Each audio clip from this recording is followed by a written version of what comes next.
The scrapyard on Kepler 442b stretched endlessly under twin suns, a graveyard of twisted metal and broken dreams. Captain Sarah Chen stepped carefully through the debris field, her environmental suit's boots crunching on crystallized alien alloys. The salvage operation had been routine until her scanner picked up something unusual, buried beneath a collapsed Zenthari battlecruiser. "Marcus, bring the heavy lifter over here," she called through her comm, watching the readings spike on her handheld device. "There's something alive under this wreckage." Her partner, Marcus Rodriguez, maneuvered the anti-gravity crane with practiced ease. The massive hull section groaned as it lifted, revealing a sight that made Sarah's breath catch. Curled in a makeshift den of twisted metal lay a creature unlike anything in the human xenobiology databases. The being resembled a cross between a wolf and a panther, but stood nearly 4 feet at the shoulder. Its fur was midnight black with streaks of electric blue that seemed to pulse with its heartbeat. 4 legs ended in retractable claws that could punch through steel, while its elongated skull housed rows of crystalline teeth. Most striking were its eyes, deep violet orbs that held an intelligence that was unmistakably sentient. The creature was clearly dying. Its breathing came in ragged gasps, and several deep wounds leaked a luminescent blue fluid across its flank. A broken collar around its neck bore Zenthari military insignia, the universal symbols for weapon and property etched into the alien metal. "Holy hell," Marcus whispered, joining Sarah beside the creature. "Is that what I think it is?" Sarah nodded grimly. "A Zenthari warhound. I've heard stories but never seen one. They're supposed to be unstoppable killing machines, bred for combat and bonded to their handlers through neural implants." The warhound's eyes flicked between them, alert despite its obvious pain. It made no aggressive moves, though Sarah could see the tension in its powerful muscles. This was a predator that could tear them apart without effort, yet something held it back. "Look at those wounds," Marcus observed, his medic training kicking in. "Plasma burns. Someone tried to execute it." Sarah studied the creature more closely. The burns were precise, methodical, not the random damage of battle. The Zenthari don't just abandon their warhounds. They terminate them when they're no longer useful. The implications hung heavy between them. The Galactic War had ended 6 months ago, with the Zenthari Empire's sudden withdrawal from human space. Reports had filtered back of massive internal conflicts, purges, and the systematic elimination of outdated military assets. Apparently, that included their legendary warhounds. "We should go," Marcus said nervously. "If it's still alive, it might be programmed to attack humans on sight." But Sarah couldn't tear her eyes away from the creature. Despite its fearsome appearance, she saw something else in those violet depths: loneliness, abandonment, and perhaps even hope. The warhound's breathing was becoming more labored, and she realized they were probably the first beings to show it any consideration in weeks. "Sarah, we need to leave now." Marcus's voice carried real urgency. "My scanners are picking up Zenthari patrol ships incoming. If they find us here with their warhound—" Still, Sarah hesitated. The creature's eyes never left hers, and she felt an inexplicable connection forming. Here was a being designed for war, abandoned by its creators and left to die alone among the wreckage of their empire. It reminded her too much of the human soldiers she'd seen after the war. Broken, discarded, forgotten. "Captain?" Marcus pressed. The warhound made a sound then, not quite a whimper but close. It was a sound of resignation, of acceptance of its fate. That decided things for Sarah. "We're taking it with us," she announced, already moving toward their ship. "Are you insane? That thing is a living weapon. It could kill us both." "Look at it, Marcus. Really look. Does that seem like a mindless killer to you?" Marcus studied the creature again, noting how it had made no aggressive moves despite being cornered and wounded. "Even if it's not hostile now, we don't have the medical equipment to treat alien physiology. It'll die anyway. Maybe. But at least it won't die alone." Sarah activated her ship's emergency medical bay and guided the anti-gravity stretcher toward the warhound. The creature watched her approach with those intelligent eyes, and when she reached out slowly with one gloved hand, it didn't flinch away. Her fingers touched the soft fur of its muzzle, and she felt a barely perceptible vibration, the alien equivalent of a purr. "Easy, big guy," she murmured. "We're going to help you." Getting the massive creature onto the stretcher required both humans working together, but the warhound seemed to understand their intentions. It offered no resistance as they maneuvered it into their ship's medical bay, though Sarah could see the effort it took for the proud predator to accept help. As their ship lifted off from the scrapyard, Sarah programmed a course for the nearest human medical station. She knew the authorities would ask questions about their unusual passenger, but that was a problem for later. Right now, all that mattered was keeping this magnificent creature alive. In the medical bay, the warhound's eyes remained fixed on Sarah as she worked to stabilize its condition. The ship's autodoc was confused by the alien physiology, but she managed to seal the worst wounds and establish a nutrient drip. The creature's breathing steadied slightly, and those violet eyes seemed to hold a flicker of gratitude. "What are we going to call you?" Sarah asked softly, running her hand along the warhound's massive head. The creature leaned into her touch and she felt that purring vibration again. Marcus appeared in the doorway, his expression resigned. "The medical station is refusing to treat it. They say warhounds are too dangerous, and besides, it's not human." Sarah felt a surge of anger but wasn't surprised. Fear and prejudice didn't die easily, even after wars ended. "Then we'll find another way. Sarah, be realistic. We're salvage operators, not veterinarians. We don't have the resources to care for an alien war machine."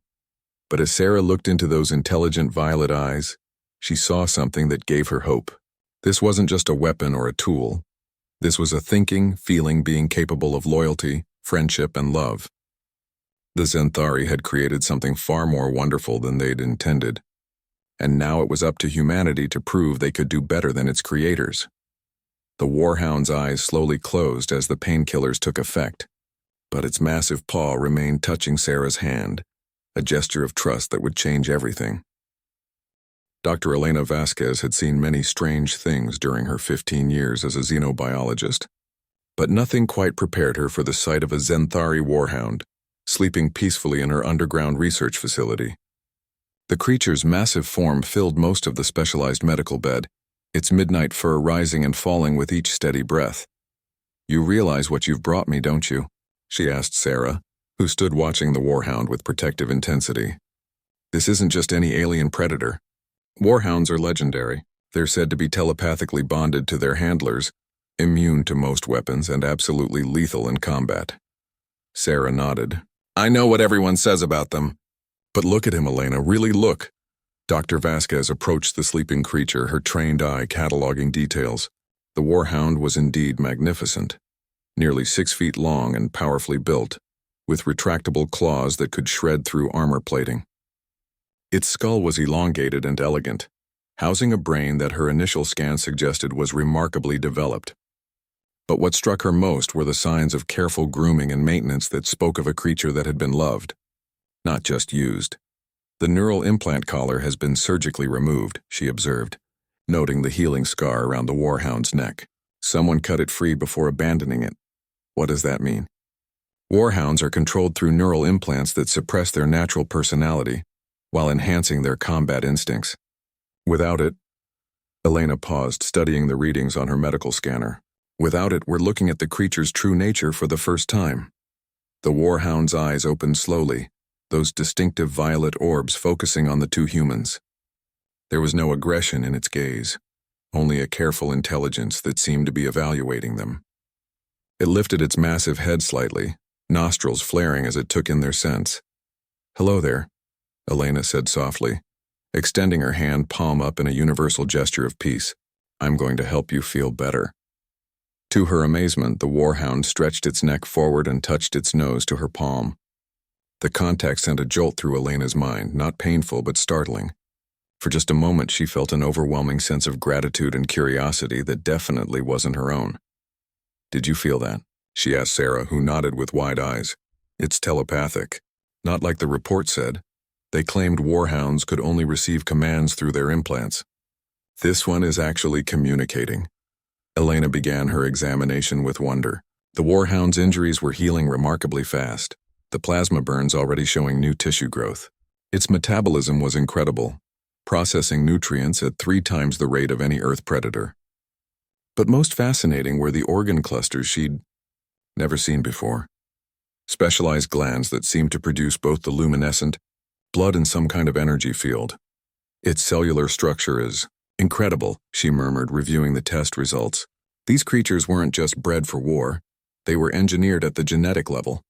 But there are anomalies here, modifications that serve no combat purpose, such as enhanced empathy centers in the brain, emotional processing capabilities that far exceed military necessity. Someone designed these creatures to bond deeply with their handlers, to actually care about them. The Warhound had been watching their conversation with obvious interest. When Elena mentioned bonding, its ears perked up and those violet eyes fixed on Sarah with unmistakable affection. "I think it's already chosen you," Elena observed with amusement. Sarah felt a flush of warmth that seemed to come from outside her own emotions. The Warhound was somehow sharing its feelings with her. Contentment, loyalty, and something that could only be called love. The Xanthari military reports always described warhounds as mindless weapons, Elena continued.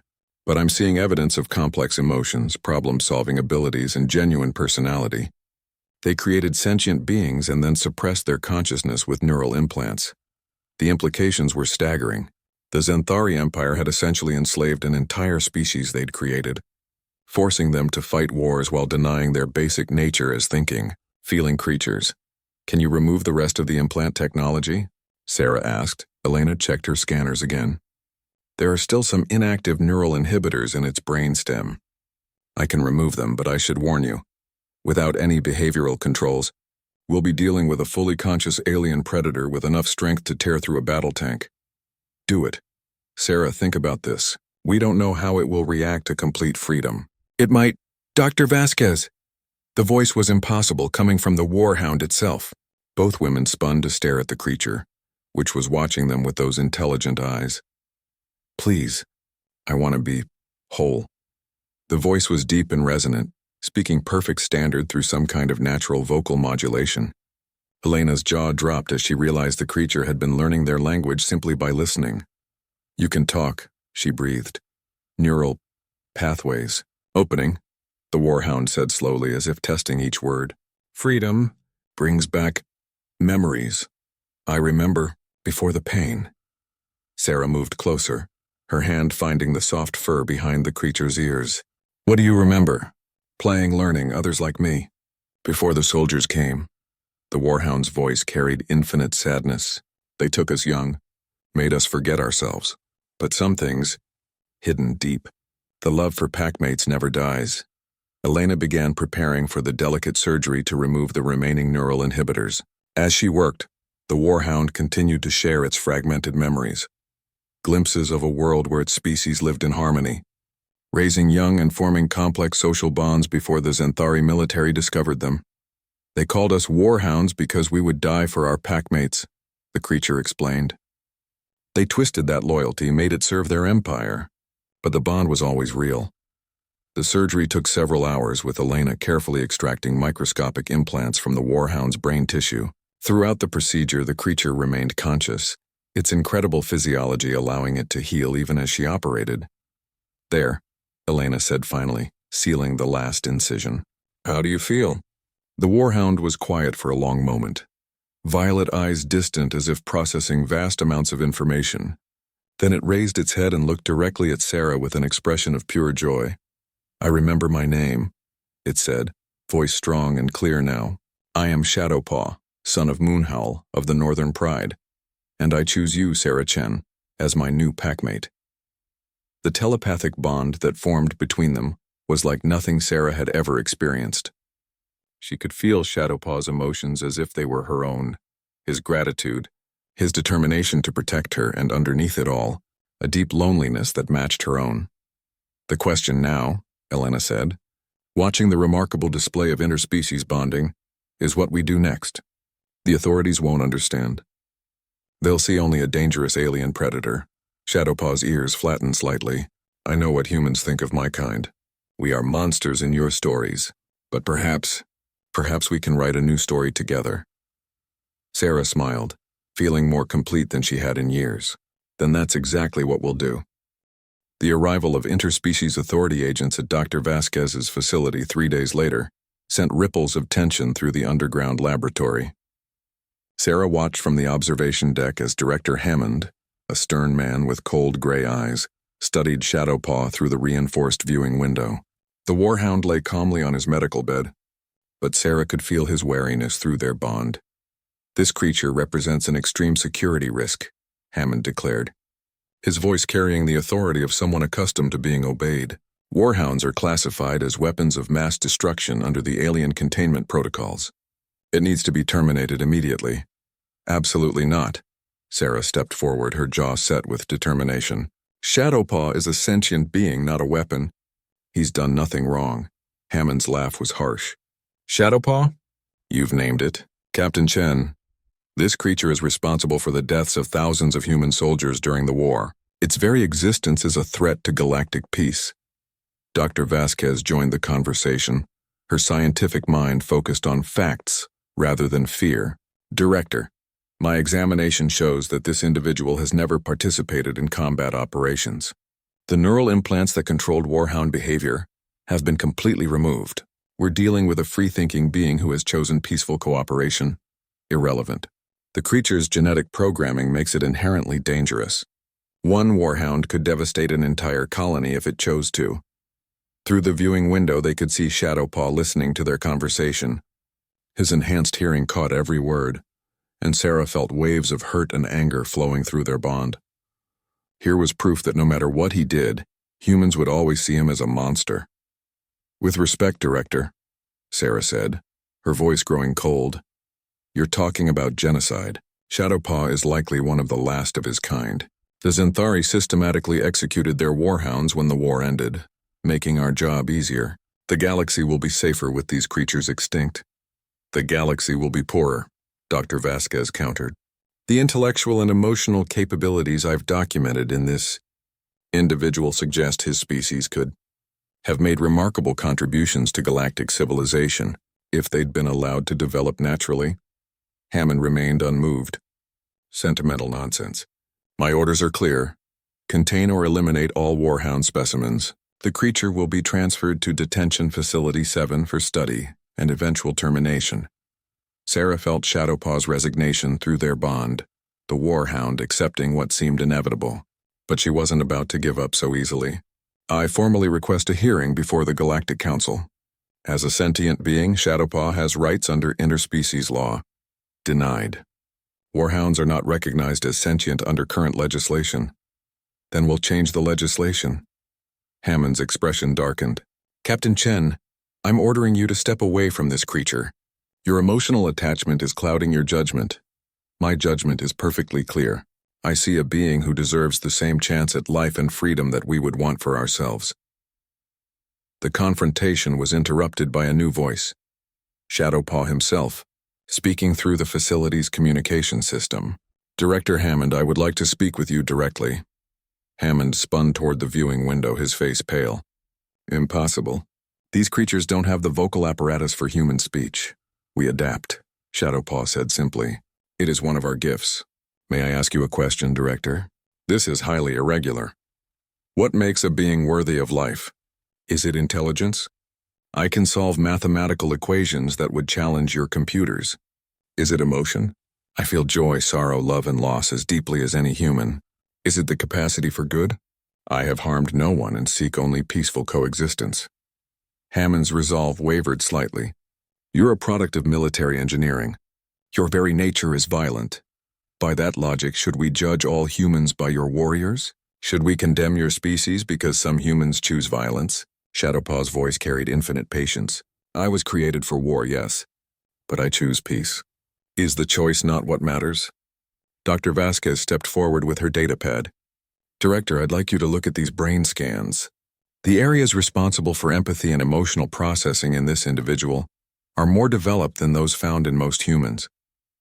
Whatever the Xanthari intended, they created a being with an extraordinary capacity for compassion." Sarah felt a surge of pride through her bond with Shadowpaw. Despite everything he'd endured, despite the fear and hatred directed at his kind, he remained committed to proving that he could be better than his origins. "Your species enslaved mine," Shadowpaw continued, "but I hold no grudge against all humans. I judge each individual by their actions. Can you not extend the same courtesy to me?" Hammond stared at the Warhound for a long moment, internal conflict clear on his face. Even if I wanted to help, which I'm not saying I do, the law is clear. You're classified as a weapon. Then help us change the law, Sarah interjected. Give us a chance to prove that Shadowpaw can be a productive member of galactic society. Impossible. The political ramifications alone would be handled by the Galactic Council, not by you, Dr. Vasquez finished. Your job is to enforce existing laws, not prevent the creation of new ones. Through their bond, Sarah felt Shadowpaw's sudden surge of hope. He was picking up subtle changes in Hammond's emotional state that suggested the director wasn't as inflexible as he appeared. What exactly are you proposing? Hammond asked reluctantly. A trial period, Sarah said quickly. Let Shadowpaw prove himself. If he shows any signs of dangerous behavior, we'll accept whatever judgment you deem appropriate. And who would be responsible for monitoring him? I will, Sarah declared without hesitation. I'll stake my career and my life on his peaceful intentions. Hammond considered this for several minutes, the weight of decision heavy on his shoulders. Finally, he turned to address Shadowpaw directly. If I were to agree to this arrangement, what assurance could you give that you won't revert to your original programming? My programming was destroyed when Dr. Vasquez removed the neural implants, Shadowpaw replied. What remains is my true self. I give you my word, which my people hold sacred, that I will harm no innocent being. I ask only for the chance to live freely and prove that warhounds can be more than weapons. The silence stretched for what felt like an eternity. Then Hammond sighed deeply. Against my better judgment, I'm willing to authorize a limited trial period. 30 days under strict monitoring conditions. But understand this, any sign of aggression, any hint of dangerous behavior, and the creature will be terminated immediately.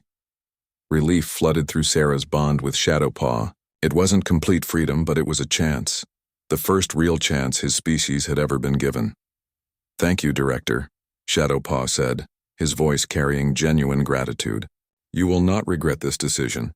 Hammond's expression remained stern. For all our sakes, I hope you're right. As the director and his agents departed, Sarah approached Shadowpaw's medical bed. The warhound looked up at her with those expressive violet eyes, and she felt his determination flowing through their bond. 30 days to change the galaxy's mind about your entire species, she said softly. No pressure. Shadowpaw's response carried a rumble of what might have been laughter. My people have a saying. The longest journey begins with a single paw step. We have taken the first step, packmate. Now we must walk the path together. The safe house on Luna Colony provided Shadowpaw with his first taste of freedom in years, though the monitoring devices attached to his collar served as a constant reminder of his precarious situation. Sarah watched him explore their modest quarters with careful, deliberate movements, his enhanced senses cataloging every detail of his new environment. It's smaller than the facility, she observed, noting how he had to duck slightly to avoid the lower ceiling fixtures. But it is ours, Shadowpaw replied, settling near the large window that offered a view of Earth, hanging like a blue jewel in the star-filled void. I have never had a place that belonged to me before. The barracks were cages, the laboratories were prisons. This feels like home. Sarah felt his wonder through their bond, tinged with an almost childlike amazement at simple freedoms, choosing where to rest, when to eat, what to think about. The monitoring committee had insisted on Luna Colony specifically because its isolation would limit potential damage if Shadowpaw reverted to violent behavior. They didn't understand that they'd given him exactly what he needed most, peace and space to remember who he truly was. The first week brought a steady stream of visitors, each hoping to prove their theories about warhound nature. Dr. Yamato from the Psychological Assessment Division arrived with a battery of tests designed to measure aggression levels. Shadowpaw submitted to them with patient dignity, even when the scenarios were clearly designed to provoke violent responses. Interesting, Dr. Yamato muttered, reviewing the results. Subject shows remarkable impulse control. When presented with threats to his handler, his immediate response is to position himself as a shield rather than to attack the threat. Perhaps because I am not a weapon seeking targets, but a person protecting someone I care about, Shadowpaw suggested mildly. General Morrison, representing the Military Oversight Committee, was less impressed. The creature's non-aggression could be a deception. Warhounds are known for their cunning. Sarah bristled at the continued use of creature and it when referring to Shadowpaw, but her partner placed a calming paw on her arm. Through their bond, she felt his amusement rather than offense. Let them use their small words, he communicated privately. Actions will speak louder than any vocabulary. The breakthrough came during the second week when emergency alerts began flooding Luna Colony's communication systems. A transport vessel carrying refugee children from the Outer Rim had suffered catastrophic engine failure in the asteroid belt. The ship was breaking apart and rescue vessels wouldn't arrive for several hours. "We have to help them," Sarah declared, already moving toward their ship. She was a licensed rescue pilot. But the twisted wreckage would require navigation skills beyond normal human capability. "The transport is in the Draconis field," warned the colony administrator. "The asteroid density makes rescue attempts extremely dangerous. We've already lost 2 ships trying to reach them." Shadowpaw's ears perked up as he studied the navigational data. "I can guide us through. My people were used to navigate dangerous territories during the war. The Zenthari valued our spatial awareness." "Absolutely not," General Morrison interjected. "We cannot risk the Warhound escaping into open space." "Those are children out there," Sarah snapped. 47 kids who will die if we don't act now." She felt Shadowpaw's determination through their bond, his protective instincts fully engaged despite the potential consequences. "General, I give you my word that I will return. The young always deserve protection. This is the deepest law of my people." The debate might have continued indefinitely, but another urgent transmission settled the matter. The transport's life support was failing faster than predicted. They had perhaps 30 minutes before the children would begin suffocating. "I'm going," Sarah declared, heading for the airlock, with or without permission. Shadowpaw followed without hesitation, his massive form moving with surprising grace in the low gravity. General Morrison's protests were overruled by the colony administrator, who authorized the mission under emergency protocols. Their ship, the Wanderer, launched into the asteroid field with Shadowpaw providing navigation guidance. Sarah had never experienced anything like it. Through their bond, she could perceive the gravitational flows and magnetic fields that affected asteroid movement. Shadowpaw's awareness extended in all directions simultaneously, mapping safe passages through the deadly debris field. "Left 2 degrees, he called out, his eyes closed in concentration. Large fragments incoming from Vector 77, threading the gap in 3-2 mark. They moved through the asteroid field like a dancer through falling leaves, Shadowpaw's guidance allowing them to avoid collisions that would have destroyed a conventional rescue vessel. Sarah had never felt such perfect synchronization with another being, their minds working as one toward a common goal. The transport ship was a heartbreaking sight when they finally reached it.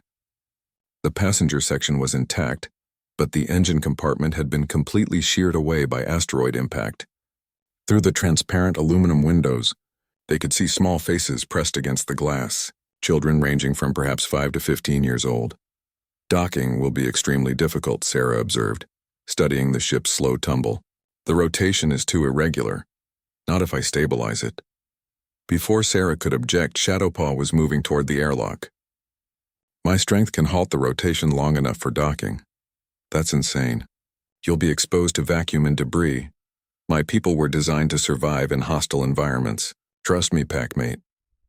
Sarah felt his absolute confidence through their bond and realized this was exactly the kind of situation his species had been created for.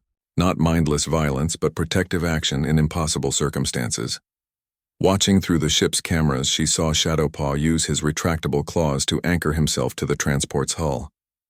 His powerful muscles strained as he gradually countered the ship's rotation, creating a stable platform for docking. The children inside pressed against the windows, their faces showing wonder rather than fear at the sight of their unusual rescuer. The docking procedure went flawlessly, and soon they were ferrying children to safety. Each trip through the asteroid field showcased Shadowpaw's remarkable abilities, but more importantly, it revealed his character. He was gentle with the frightened children, using his telepathic abilities to project calm and comfort. Several of the youngest ones fell asleep in his protective presence, somehow sensing that they were completely safe. "You saved all of them," Sarah said as they made their final approach to Luna Colony. The rescued children were healthy and unharmed, though they would need counseling to deal with their traumatic experience. "We saved them," Shadowpaw corrected. "I could not have piloted the ship, and you could not have navigated the field. Together we accomplished something neither could have done alone. The rescue made interstellar news within hours. Video footage of Shadowpaw gently carrying children to safety contradicted decades of propaganda about Warhound brutality. Public opinion began shifting as people saw him not as a monster, but as a hero who had risked his life for strangers. General Morrison was waiting when they docked, his expression unreadable. "That was an unauthorized use of classified assets," he said formally. "Those assets," Sarah replied firmly, "just saved 47 lives." The general studied Shadowpaw for a long moment. The children's parents have been sending messages all day. They want to thank their rescuer personally. "I require no thanks," Shadowpaw said quietly. "Protecting the young is its own reward." For the first time since arriving on Luna Colony, General Morrison's stern expression softened slightly. "Perhaps we need to reconsider some of our assumptions about your species." As they walked back to their quarters, Sarah felt a new emotion through her bond with Shadowpaw. Hope. Real, genuine hope that he might actually succeed in changing the galaxy's perception of his people. "One rescue doesn't erase a species' reputation," she cautioned. "No," Shadowpaw agreed, settling by the window to watch Earth turning slowly in space. "But it is another paw step on a very long journey, and for the first time in years I believe we might actually reach the destination." The Galactic Council chambers on Centauri Prime had never hosted a defendant quite like Shadowpaw. Representatives from dozens of species filled the towering amphitheater, their varied forms creating a rainbow of biological diversity. At the center of it all, the Warhound sat with dignified composure beside Sarah, his violet eyes calm despite the weight of history resting on his massive shoulders. "The Council recognizes the formal petition for species recognition," announced Chancellor Vexari, her crystalline voice echoing through the chamber. "This is an unprecedented request. Never before has a species created as weapons of war sought independent status." Ambassador Harrison from Earth's delegation stood to present their case. The rescue on Luna Colony had generated enough positive publicity to get them this hearing, but Sarah knew the odds were still stacked against them. 3 weeks remained of Shadowpaw's trial period, and this hearing would likely determine not just his fate, but the future of any surviving warhounds. "Honored delegates," Harrison began, "we stand at a crossroads of galactic history. The question before us is simple. Do we judge beings by their origins or by their choices? The individual known as Shadowpaw has proven beyond doubt that warhounds are not merely weapons, but sentient beings capable of growth, compassion, and heroism." The Xanthari delegation, led by War Commander Kessitar, rose in immediate opposition. Despite their empire's recent collapse, they still commanded respect among the more militaristic council members. "This creature is our intellectual property," Kessitar declared, his armored form imposing even in the diplomatic setting. "Warhounds were created by Xanthari science for Xanthari purposes. They have no independent existence outside our military structure." Sarah felt Shadowpaw's flash of anger through their bond. Quickly suppressed, she placed a supportive hand on his shoulder, feeling his muscles tense beneath the midnight fur. "With respect, War Commander," Dr. Vasquez interjected from the observation deck, "your own records show that warhounds were bred from a naturally occurring species. You modified existing beings, you did not create them from nothing. Irrelevant. The base species no longer exists in pure form. What remains are our creations designed for our purposes." Chancellor Vexari raised one crystalline appendage for silence. "The Council recognizes that this case has implications far beyond a single individual. We must consider the precedent we set for all artificially modified species." Representative Thokmar from the Rigelian Confederacy voiced the concern many delegates shared. "If we grant independence to warhounds, what prevents other military assets from claiming similar rights? Bioships, combat cyborgs, tactical androids, where does it end?" "It ends with basic decency," Sarah said, rising from her seat despite protocol. "We're not talking about machines or vehicles. We're talking about living beings with thoughts, emotions, and the capacity for moral choice." "The human is correct," came an unexpected voice from the Altarian delegation. Elder Zephylon, one of the Council's most respected members, had remained silent through most proceedings. "I have reviewed the psychological evaluations and brain scans provided by Dr. Vasquez. The neural complexity we see in this individual rivals that of recognized sentient species." War Commander Kestar bristled. Brain scans prove nothing. Warhounds were programmed to mimic intelligence when it served their handlers. This is sophisticated deception, nothing more. Then explain this, Chancellor Vexari said, activating a holographic display. The Luna colony rescue played out in stunning detail, showing Shadowpaw's selfless actions during the emergency. We see here an individual making moral choices that directly contradict military programming.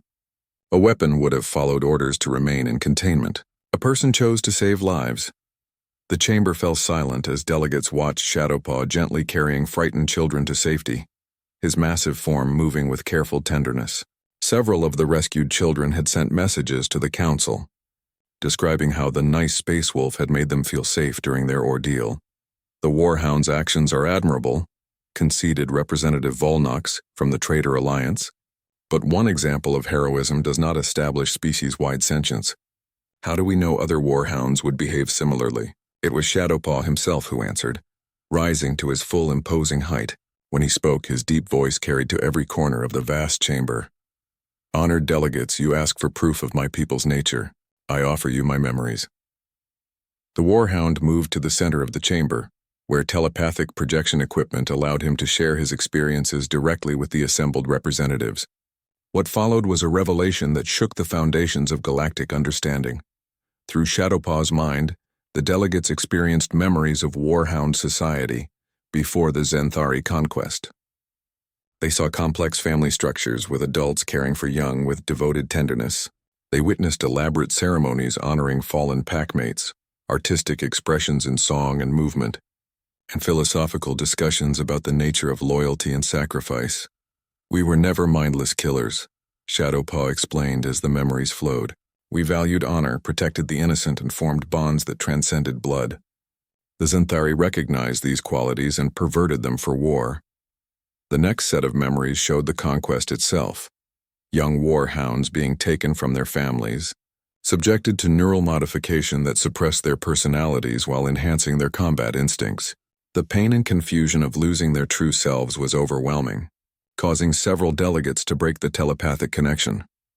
This is what you did to us, Shadowpaw said quietly, his gaze fixed on War Commander Kessitar.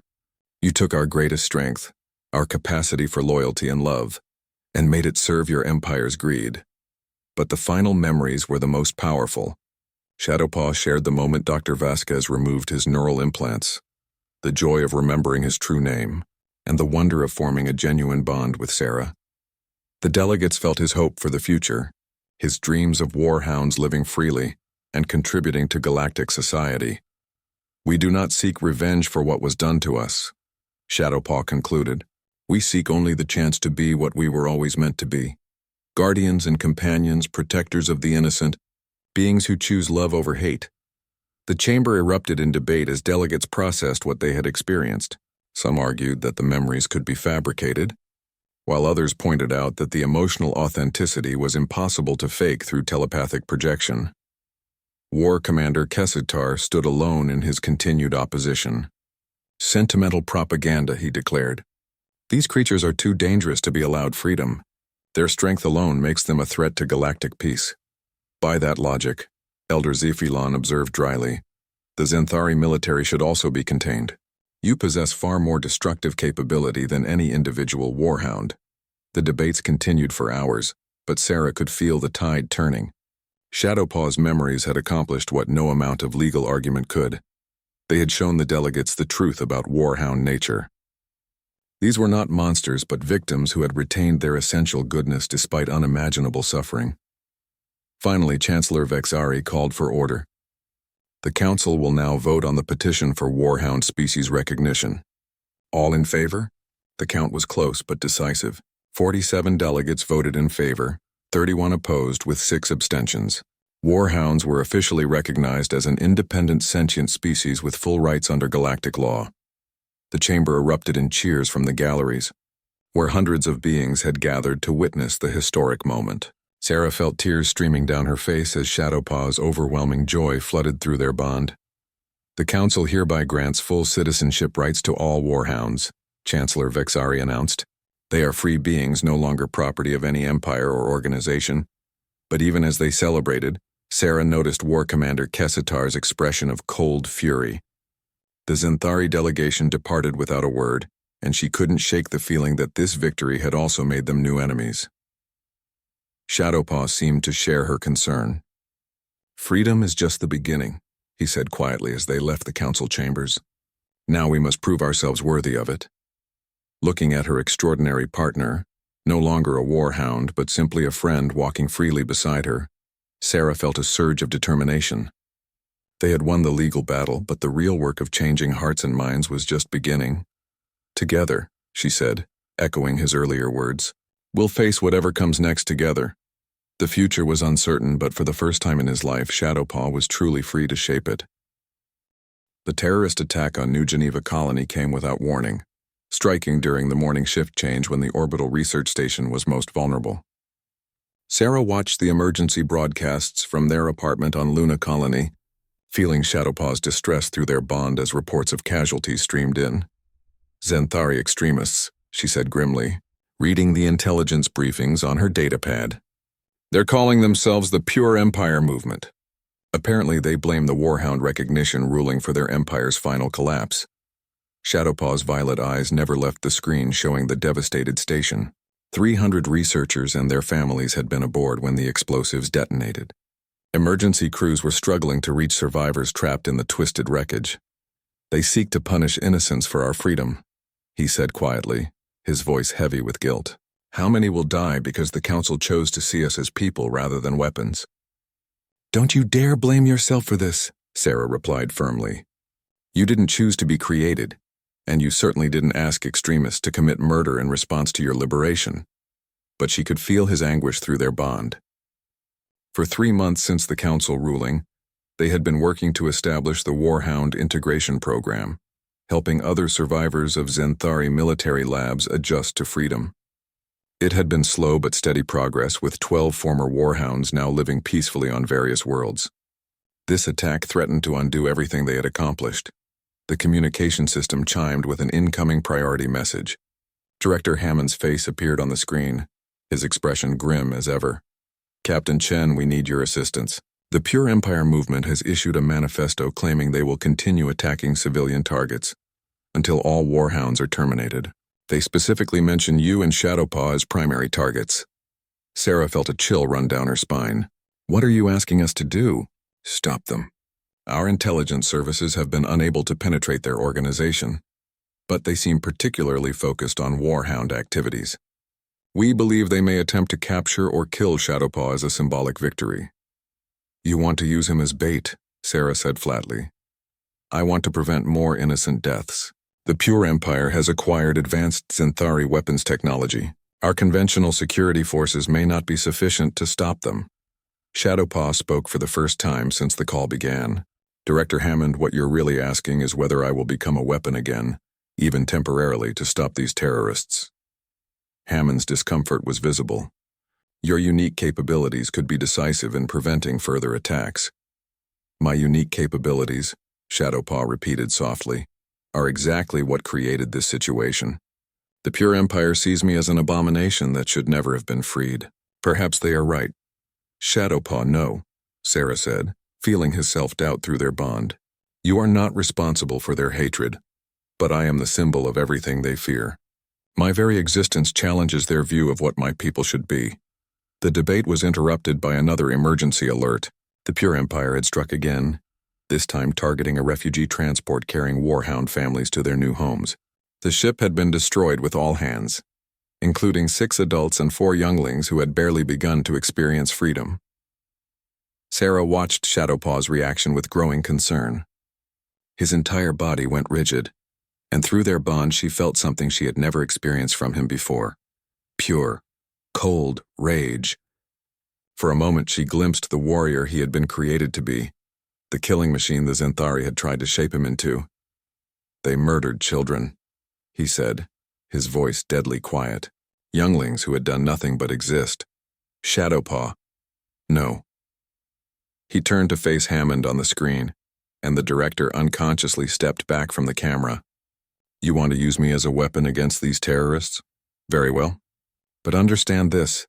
I choose to hunt them not because you order it, but because they have declared war on innocents. This is my choice, my responsibility. Hammond nodded slowly. What do you need? Information. Ship manifests, communication intercepts, anything that might reveal their next target. And Sarah's help. I cannot do this alone. Absolutely not, Sarah protested.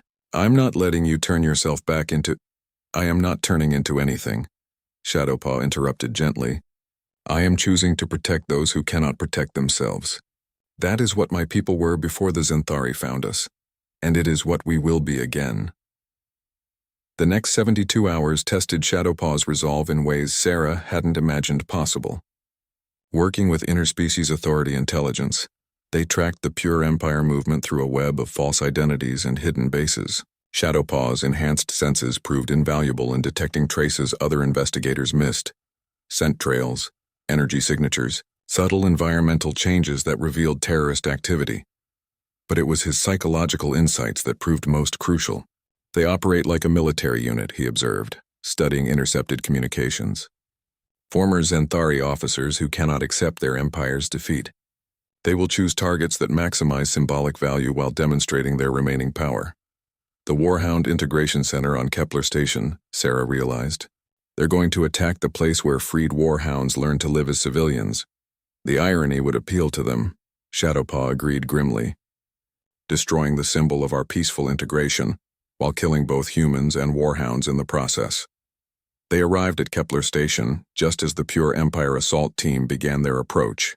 Sarah watched through their ship's sensors as the terrorists deployed military-grade weaponry against a civilian facility. Inside the station, she knew, were families who had only recently learned what it meant to be free. There are too many of them, she said, counting the enemy ships. We need to call for reinforcements. By the time they arrive, everyone inside will be dead. Shadowpaw was already moving toward the airlock. I have to stop them now. Not alone. We're partners, remember? Sarah watched her extraordinary friend face the hardest choice of his new life. He could remain safe in their ship, preserving the peaceful image he had worked so hard to establish. Or he could become the weapon he was created to be, knowing that the galaxy would judge all warhounds by his actions. Together then, he said finally. But Sarah, no matter what happens next, remember that I choose this. I am not reverting to programming or losing control. I am choosing to fight for those I love. The battle that followed would be recorded in military academies for generations. Shadowpaw moved through the terrorist assault force like a force of nature, his enhanced speed and strength overwhelming their defenses. But it was his restraint that impressed observers most. He disabled rather than killed when possible, focusing on neutralizing threats rather than inflicting maximum casualties. Sarah provided tactical support, her piloting skills keeping them one step ahead of enemy fire, while Shadowpaw dismantled their formation piece by piece. Through their bond, she felt his careful control, the conscious choice to use minimum necessary force despite the rage burning in his heart. When the last terrorist ship was disabled, and their leader captured, Shadowpaw stood among the wreckage with his head bowed. Sarah could feel his exhaustion, not physical but emotional. He had proven he could still be a weapon when needed, but the cost was visible in every line of his powerful form. The younglings are safe, he said simply when she reached him. That is what matters. The rescue had been broadcast across the galaxy, showing warhounds not as mindless killers but as protectors willing to risk everything for innocence. Public opinion shifted dramatically in their favor, and support for the integration program grew stronger than ever. But Sarah knew the real victory was smaller and more personal. Shadowpaw had faced his greatest fear, becoming the monster others expected him to be, and had chosen instead to be exactly what he wanted to be: a guardian, a protector, a being who chose love over hate even in the darkest moments. Ready to go home? She asked as they watched the last survivors being evacuated to safety. Shadowpaw looked at the rescued families, adults and younglings, who would now have the chance to build peaceful lives. Yes, he said quietly. We have more work to do. 5 years after that first desperate meeting in the scrapyard, Sarah stood in the gardens of the Warhound Memorial on Earth, watching as Shadowpaw placed flowers at the base of the crystal monument. The memorial bore the names of every warhound who had died in slavery, a reminder of the cost of freedom and the value of remembering those who never lived to see it. The younglings are doing well in their studies, Shadowpaw reported, his voice carrying the quiet satisfaction of a teacher proud of his students. Little Moon Whisper asked me yesterday why the humans who freed us chose to help instead of harm. I told her it was because humans at their best see people where others see only labels.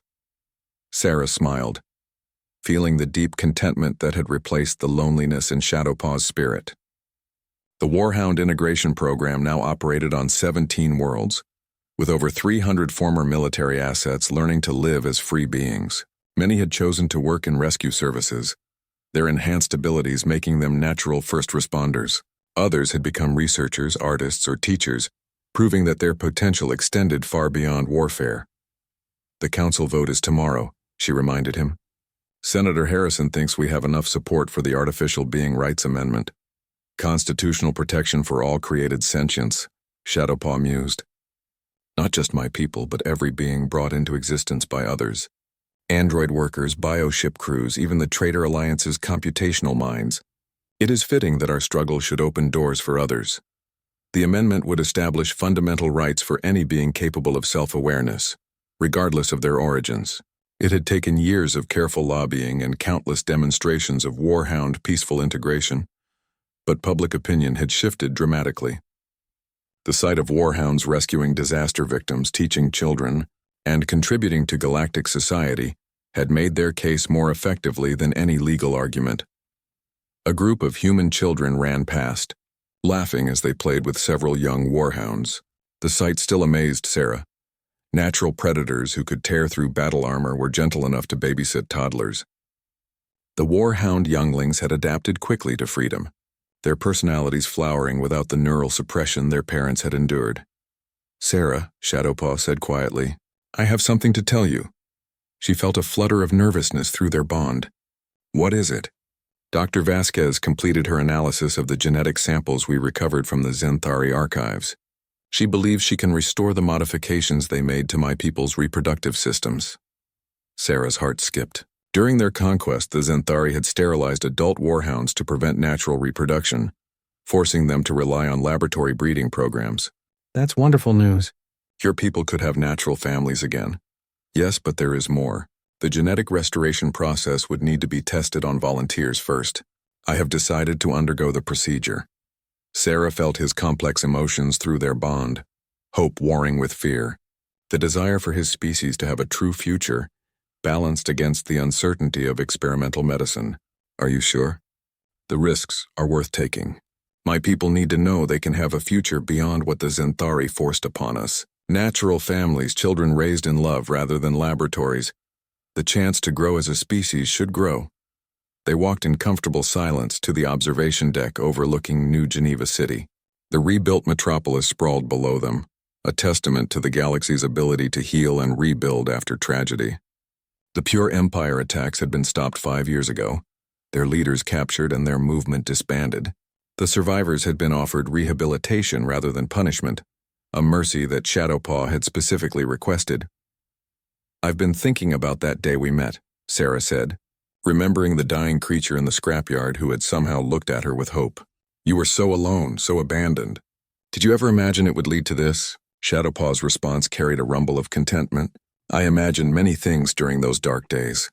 I dreamed of freedom, of finding others like me, of proving we could be more than weapons. But I never imagined finding a packmate who would stand with us through everything." Their bond had evolved over the years, deepening beyond the initial emergency connection into something unique in galactic society. Sarah often served as an unofficial ambassador between humans and warhounds, while Shadowpaw had become one of the most respected voices in interspecies relations. Together they had shown that cooperation could achieve what force never could. "Ambassador Chen," a familiar voice called. Sarah turned to see Dr. Vasquez approaching, her expression bright with excitement. "I have the preliminary results from the Council Medical Committee. The Artificial Being Rights Amendment passed the initial review unanimously." "Unanimous?" Sarah couldn't hide her surprise. "Even the Zenthari delegation voted in favor?" "The new Zenthari Republic has been remarkably progressive," Dr. Vasquez explained. War Commander Kessitar was replaced by civilian leadership that recognizes the crimes of the old empire. They see supporting artificial being rights as part of their path to redemption. Shadowpaw's ears perked with interest. Change can come to any people given time and the right circumstances. Perhaps even former enemies can become allies. The celebration that evening brought together beings from across the galaxy, all united in support of expanded rights for artificial sentience. Sarah watched Shadowpaw move through the crowd with easy grace, his presence no longer causing fear but rather curiosity and respect. Young warhounds played with children of a dozen species while their parents discussed integration challenges with human officials. "Look at them," Marcus said, joining Sarah at the observation window. Her old salvage partner had become the director of the integration program, dedicating his life to helping warhounds adjust to freedom. Hard to believe these are the same creatures that terrified the galaxy for decades. "They were never the monsters in the stories," Sarah replied. "They were victims pretending to be monsters because they had no choice. Freedom let them show who they really were." As the evening wound down, Sarah and Shadowpaw found themselves alone on the Memorial Garden balcony. Earth hung in the star-filled sky above them, the planet that had become home to so many displaced beings seeking new lives. "What happens next?" Sarah asked. "After the amendment passes, after your people can have natural families again, after you've proven everything you set out to prove?" Shadowpaw considered the question carefully. "We continue growing. My people were created as weapons, but we choose to be guardians. We were bred for destruction, but we choose to build. Every day we live freely. Every choice we make for ourselves, every bond we form with other species. These are victories that cannot be taken away. And us? Our partnership will continue as long as you wish it. You freed me from a cage, Sarah Chen, but more than that, you taught me that freedom is meaningless without someone to share it with. You are my packmate, my friend, my family. That bond transcends any law or recognition." Sarah felt tears threatening as Shadowpaw's deep affection flowed through their connection. Their partnership had begun with a desperate rescue in a scrapyard, but it had become something neither could have imagined. A bridge between species, a testament to the power of compassion, and proof that love could overcome even the darkest origins. "Together," she said, echoing the word that had become their promise to each other. "Together," Shadowpaw agreed, his violet eyes reflecting the starlight as he looked toward a future full of infinite possibilities. Below them, the memorial garden rustled in the evening breeze, carrying the names of the fallen and the dreams of the living. Warhounds were no longer weapons or victims, but free beings charting their own destiny among the stars. And at the heart of their transformation stood an unlikely partnership, a human salvage operator and an abandoned warhound who had chosen to save each other. The galaxy was vast and full of wonders, but perhaps none more wonderful than the simple truth they had discovered. That love, freely given and freely received, could transform even the most impossible situations into something beautiful. Their story would inspire generations to come, a reminder that redemption was always possible for those brave enough to reach for it. The warhound who had been doomed to die alone in a scrapyard had instead found a family among the stars, and in doing so, had helped redefine what it meant to be truly alive in a universe full of possibilities.